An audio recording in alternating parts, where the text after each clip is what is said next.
যখন মা বলে ডাক দিয়েছে, 10 মাস 10 দিন প্রস্রাব বেদনা যন্ত্রণা সহ, এরপর প্রস্রাব নরমাল ডেলিভারির কষ্ট সহ, আমি মা ডাক শোনা মাত্রই আমার সব দুঃখ কষ্ট আমি ভুলে গিয়েছি।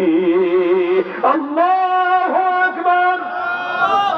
আমার বন্ধুগণ, যে মা জননী 10 মাস 10 দিন আপনারে আমারে পেটে ধারণ করলো, আজকে বিশাল বড় আপনার ফ্ল্যাট আছে, বাসা আছে, বাড়ি আছে, ঘর আছে, অনেক সন্তানের ঘরে মা জননীর জায়গা হয় না।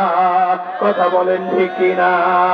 মায়ের মাধ্যম দিয়ে দুনিয়ার মুখ দেখলাম, সেই মারে ভুলে গেল, এর মতো কপাল পোড়া সন্তান পৃথিবীতে আর কেউ নাই। আমি জানি না এই মজলিসের মধ্যে কার বাজানি মা নাই, কার বাজানি বাবা নাই, যাদের মা